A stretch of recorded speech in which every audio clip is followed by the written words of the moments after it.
This is Global Order. I'm Hindol Sengupta. Prabhat Shukla joins us after some time now. Prabhat Shukla, of course, diplomatic advisor to three Indian prime ministers, an expert on Russia, China, and of course, it's a perfect time to talk to Prabhat Shukla because Prabhat Shukla understands Russia, Ukraine, what's happening there more than most other people.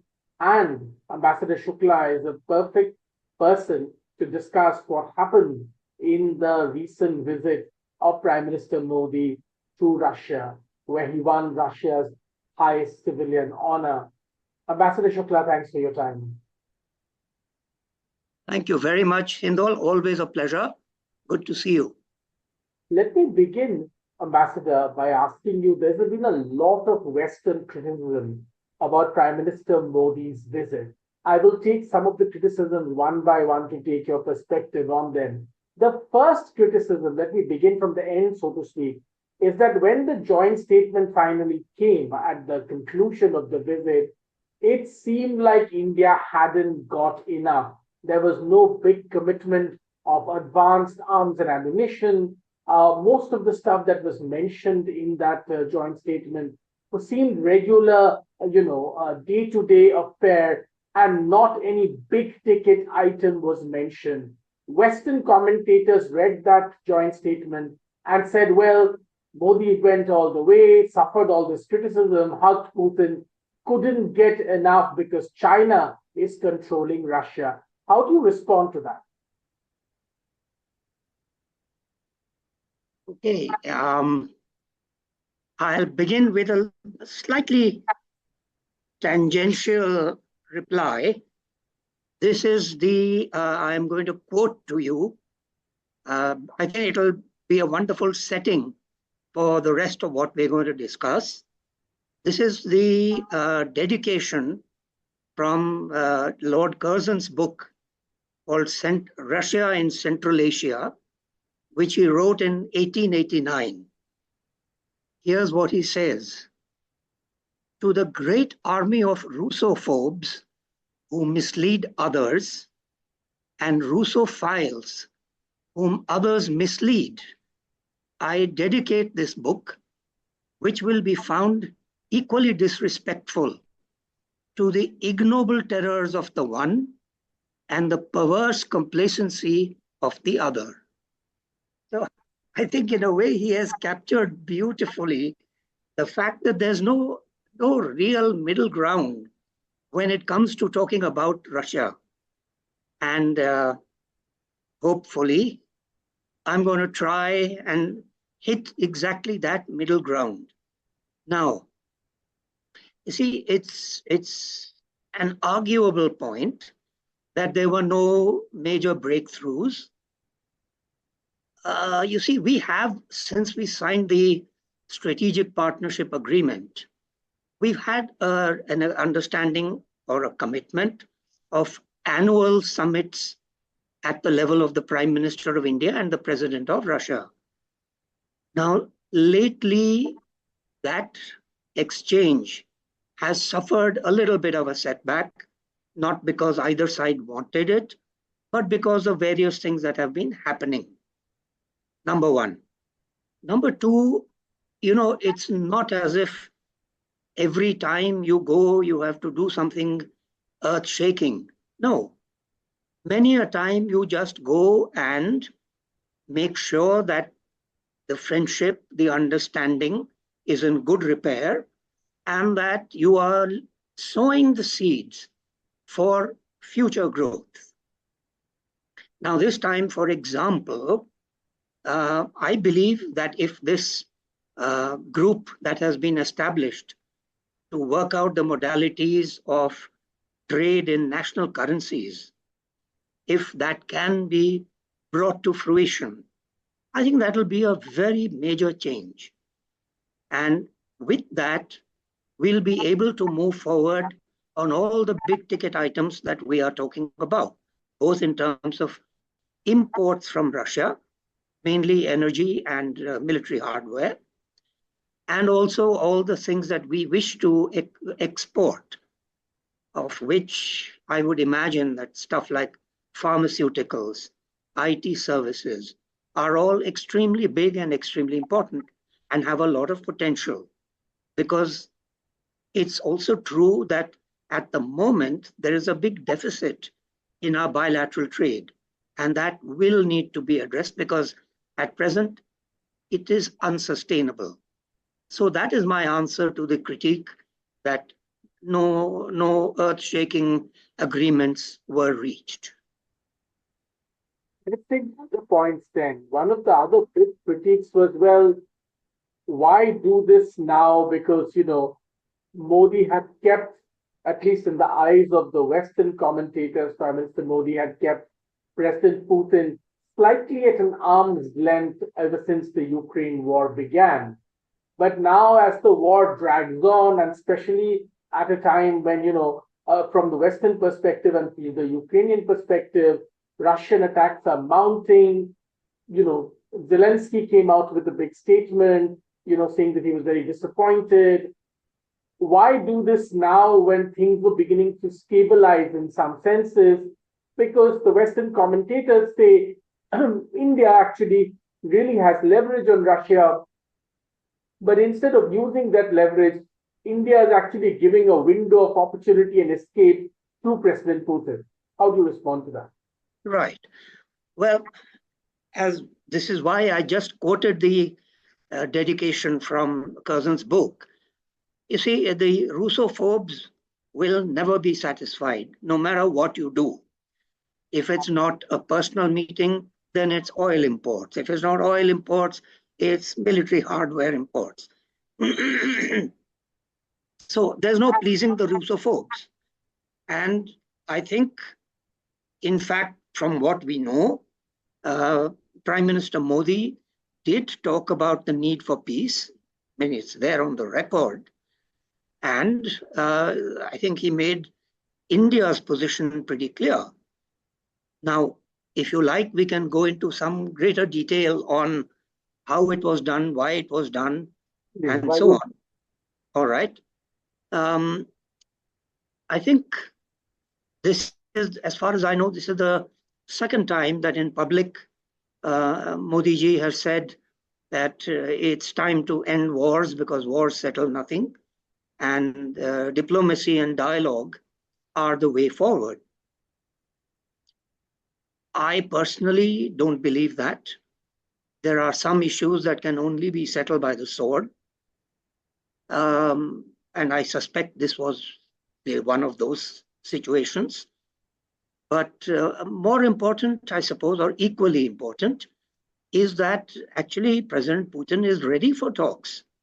He has repeatedly stated his willingness and has actually worked on it as far back as April 2022, when they almost had an agreement in Istanbul.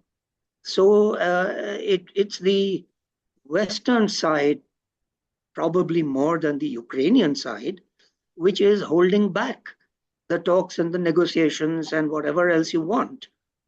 So it's fine. I'm glad Modi ji said it, but I'm hoping that he will also say it to Mr. Zelensky. Did he say it or not? I don't know.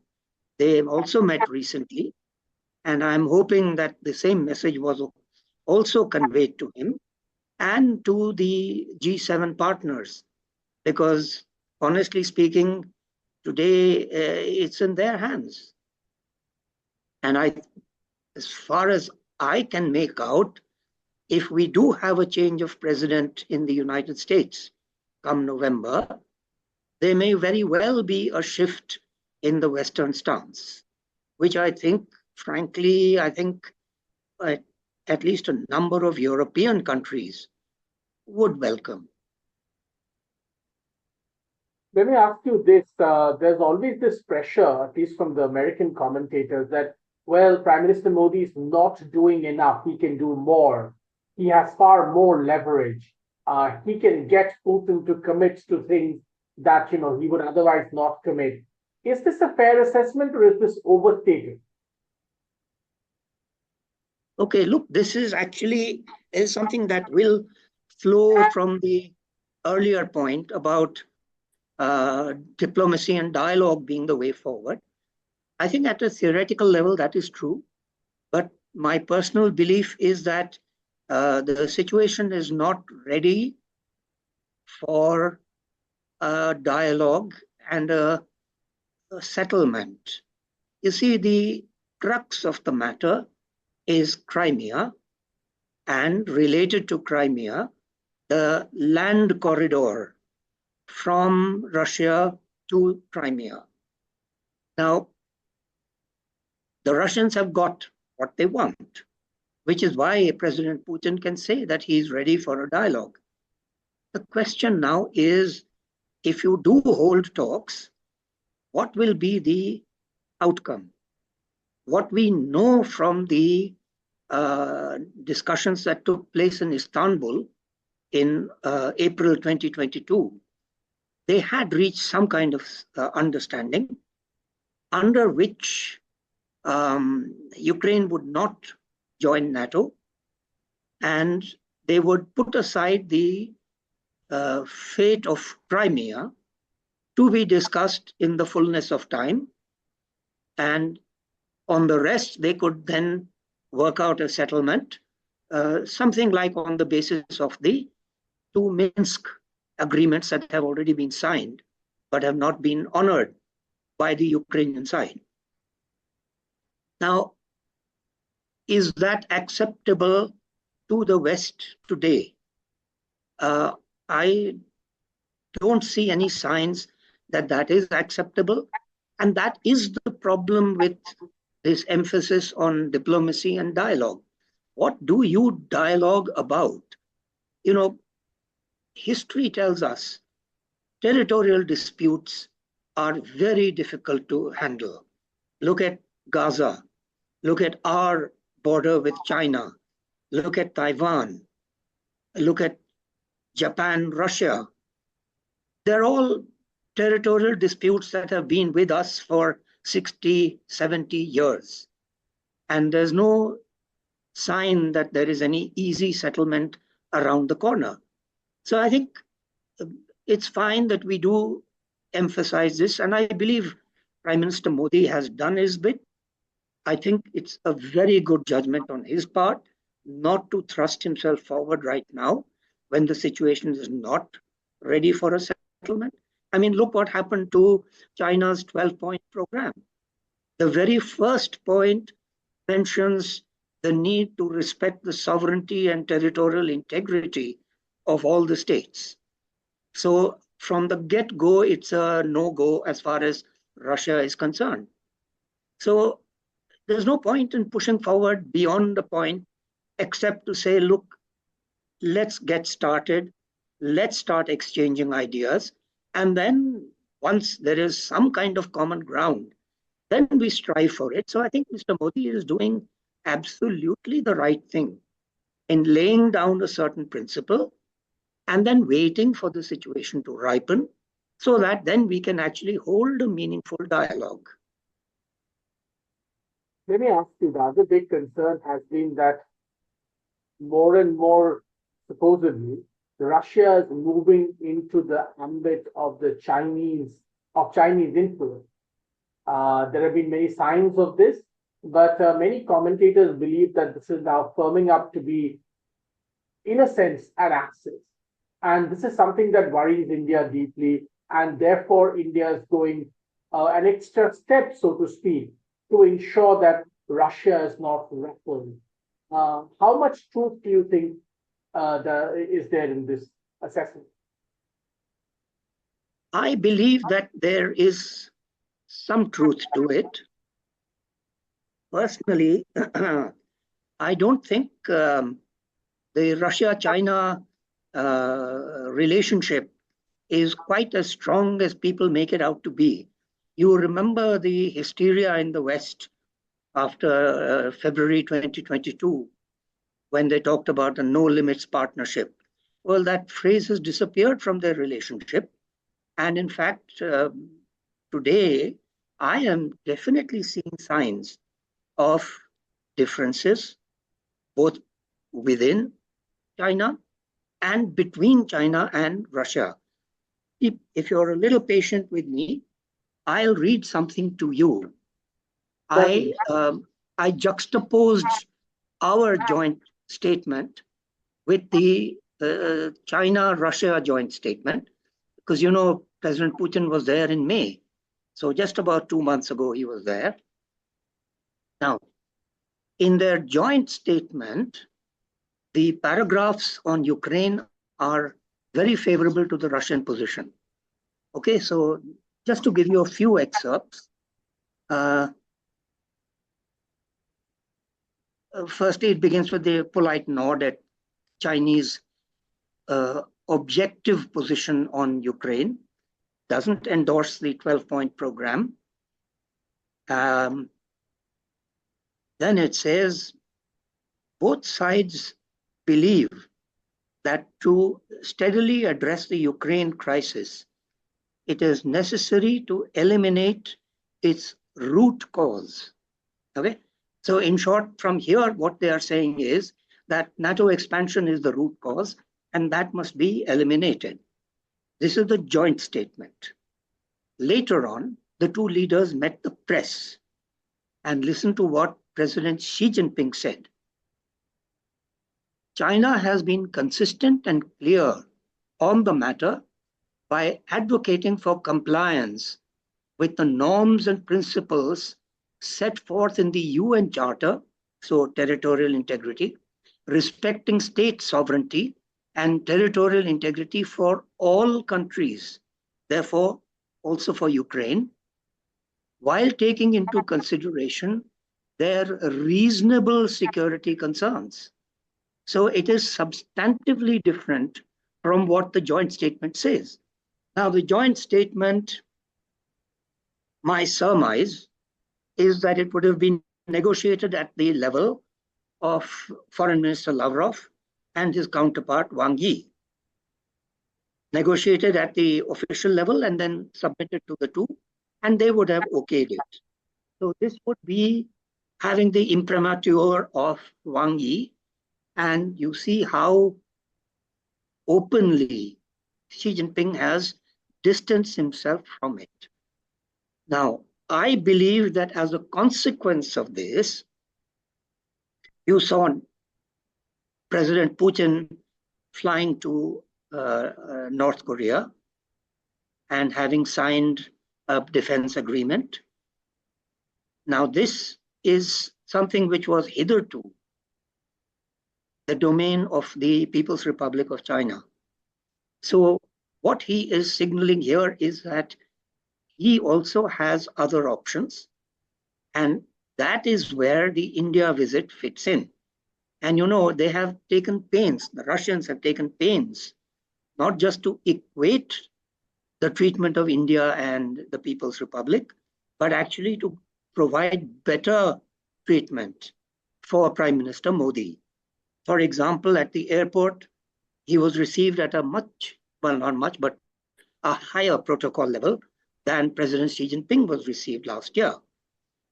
And he gave Prime Minister Modi the same award that he gave to President Xi Jinping in 2017. For Prime Minister Modi, it was awarded in 2019, handed over now because this was the first time that he went there since then. And even in the talks, none of the things that would have irked us and did irk us about the Russia-China joint statement, for example, their opposition to closed groupings and blocks and the strategy of Indo-Pacific, it's all there in the China-Russia joint statement. None of that figures here. In fact, our statement comes pretty close to the Indo-Pacific concept because it talks about cooperating in the Indian and Pacific Oceans. So, I mean, it's only a matter of removing the and putting a hyphen. That's it. So the sense I have right now is that, people are saying Prime Minister Modi is walking a tightrope, which is fine. Diplomacy is all about walking a tightrope. But it's also true that President Putin is walking a tightrope and President Xi Jinping is walking a tightrope. In fact, I believe that is the essence of diplomacy. You balance influences, contrary influences, and yet derive whatever maximum benefit you can. So I would say that this criticism is also out of place. We turn to another issue then. One of the things that has been deliberated a lot is where is the Russia-Ukraine war finally headed? Which way will it finally turn? What is the end game? We still don't have an end game. You just mentioned earlier in this conversation that Russia has basically already achieved what it wanted to. Talk to us a little bit about that end game, because there seems to be a lot of confusion about this end game. The end game, that's really why there is no sense in pushing for a dialogue right now. You're right. The Russian end game has been achieved. And that is why President Putin has repeatedly stated, starting with the interview that he gave to Tucker Carlson, that he is willing to talk. It's the other side that's not willing to talk, because their end game is the restoration of Ukrainian sovereignty as of February 2014. Now, that means they want to take back Crimea. It's my belief that, in fact, the war started because under the leadership of the Democrats in America, as soon as they came to power, January 2021, they began pushing for the restoration of Crimea to Ukraine, to Ukrainian sovereignty.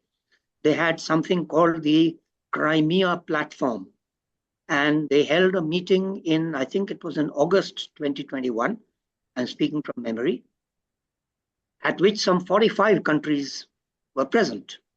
And their stated goal was to take back Crimea from Russia. Now, I want to make 2 points about this. They're very serious points. The first is that Crimea is the key to the Black Sea. It's the mistress of the Black Sea. Russia has spent time and blood in acquiring Crimea back from the days of Catherine the Great. And if they were to lose Crimea by whatever means, it would mean the end of Russia as a great power. And they will not go down without a fight. And as far as I can tell, there are no Gorbachevs on the horizon in Moscow right now. Even Navalny would not have countenanced this. So I would say that this is the first point to be noted. It's a very serious matter, what you do with Crimea. And look, right from 1992, after the dissolution of the USSR, the population of Crimea has refused to acknowledge Ukrainian sovereignty. So it is indeed the view and the wishes of the people to be part of the Russian Federation. The second point I want to make, which is probably more serious than this, and the first one is serious enough, is that if there is any attempt to wrest Crimea by force, the Russians will use nuclear weapons. And I think it's important for the adversaries to be alive to this danger, so that if they are going to head in this direction, they should be prepared for the fallout and the consequences. So these are the two things which are very important for Moscow. And at the same time, they are unacceptable to Ukraine and its backers. That is why I said that the situation is not yet ready for a negotiated settlement, because while the Democrats are in power in Washington, they will not allow this to happen. Come back to India for a moment. Your opinion about India's position, of course, is very different from what we've been reading, especially in the Western press. in the last few days. You just explained that what Prime Minister Modi has done is doing is perhaps the best that he can do at this point in time. Of course, if the situation changes, it would be different.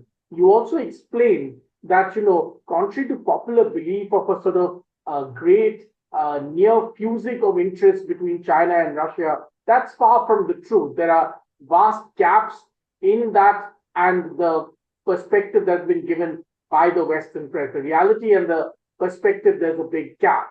Talk to us a little bit about something, Ambassador, that has been spoken of ever since this war began, actually.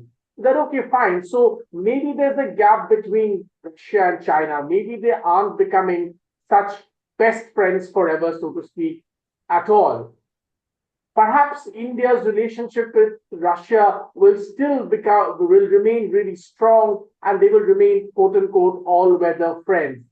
But Russia has less and less to offer to India in terms of material gains, in terms of armaments, in terms of technology, because the Russian economy is not doing as well. That's one perspective.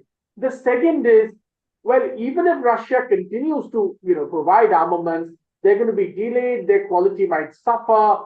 And even though India has worked out a deal where it can pay through rupees, in fact, that doesn't mean much because Russia can't do much with those rupees. Talk to us a little bit on these two perspectives. Right. You've packed in a lot into that question. Where do I begin? Less and less. By the way, your phrase, you picked up a very important phrase, all-weather friendship. You know who else uses it? China and Pakistan. That's right, yes. So I think it was a very smart bit of phraseology, and kudos to Prime Minister Modi. Now, will Russia be offering us less and less? See, during the pendency of the war, that's true. But even during the war, they are supplying us oil and gas, and some of it we are refining and directing to the West. And so this trade is doing us a lot of good. So it's all right, we do talk about the bilateral deficit, and we should, and it's important to address it, but we are also benefiting from that bilateral deficit. I don't believe that Russia is losing out on technology. Even today, they have some of the best mathematical minds in the world. Always have had, and that has not changed. The thing that struck me, as I told you, I was juxtaposing the Indian and the Chinese joint statements. They are far advanced in science and technology with China. They're actually building a particle accelerator. And China may have the money to finance it, but the brains for that are Russian. Science and mathematics is a great strength of theirs. And I believe that whenever we choose to move in that direction, they will be available to cooperate with us. The same goes for military technology. Sure, hardware is hard to come by because it's all being used up in the war, but the war will end sometime. And if there is a change of presidency in Washington, it may come sooner than most people expect. But definitely, whenever it ends, there will be a lot that we can do together. And meanwhile, it's not just energy, although there is that, and there's nuclear energy also, plus which there is diamonds, which is today our largest export item in our export basket. And that too, we are buying in large quantities now from Russia, processing them in India and re-exporting. So I'd say that there is still plenty and there is much more potential. So that is number one. Number two, about the settlements question, that is a genuine problem. It has not been addressed. As far as I can see, there are two hurdles over here. One is that the US has advised the Indian banks that if they participate even in the rupee ruble exchange, they will face American sanctions. And as you know, and I think correctly, for most, in fact, for all Indian banks, it's not just the US, but in the wake of the US, the Europeans will follow, the Japanese will follow. And these are far more important for us financially than the Russians. So most of the banks have dried off. Now, this is something which is obviously our people are aware of, and that's why they have that item in the joint statement about a group to discuss and finalize how to make the settlements in future, number one. Number two, what does Russia do with the rupees? The answer is that firstly, we do need to step up our export basket. And we have done some good work. As you can see, our exports to the Western world have gone up. But more important, I don't know how we are going to do this, but the Indian stock market is today the most buoyant in the world. And our companies are among the most profitable in the world. So if Russia chooses to use the rupees to invest in India, they have much to gain. But I think there's a mindset problem here. And they are somewhat loath to do this kind of investing in India. I mean, look, the rest of the world is doing it. Singapore is doing very well out of its investments in India. And so are many of the Western companies. So this may be an interim way forward. If it requires some policy adjustments on the Indian side, we should be willing to do it. And if it requires stretching of minds in Moscow, well, they should do it too. Therefore, let me come to the last part of our conversation for today, Ambassador, which is this the American reaction to all of this, to India's engagement with Russia.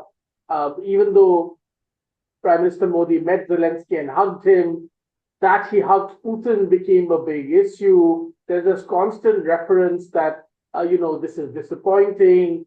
India's democracy is sliding further. Modi wants to hang out with authoritarians. In real terms, do you think there is any impact of any of this in the functioning of the India-US relationship? No, I don't think so. I think what we are seeing is that right from 2022, they have been pressing us not to deal with Russia. Remember, first they said, don't buy the S-400. And then they said, don't buy oil from them. But the fact is that they themselves are buying oil and natural gas. Yes. And, countries like Turkey are also buying S-400s. And Turkey is a NATO member. So really, I don't think it's going to have any substantive effect.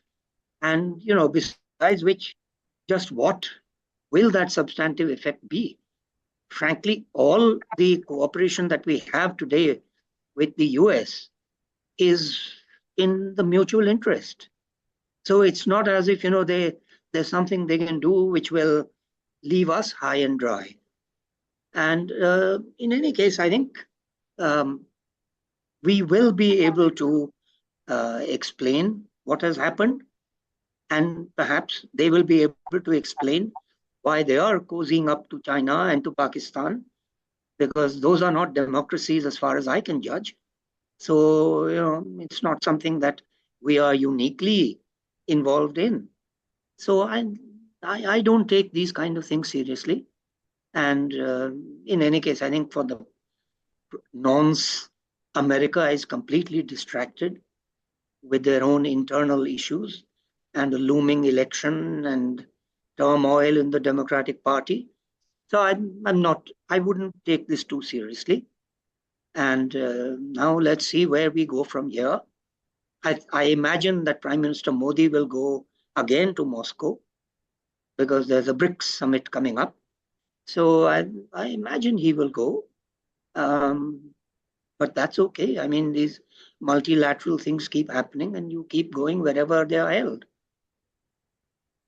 Ambassador Prabhat Shukla, as always, extremely incisive and pertinent comments, throwing light on and really giving a new perspective to the overwhelming Western-heavy commentary that we have heard on Prime Minister Modi's visit to Russia in the last few days. Thanks very much for your perspective and your insights. Thank you for your time. Thank you, Hindol. Always a pleasure talking to you and facing your sharp questioning. It's a great pleasure. Thank you. Thank you, Ambassador. Thanks very much indeed for your time.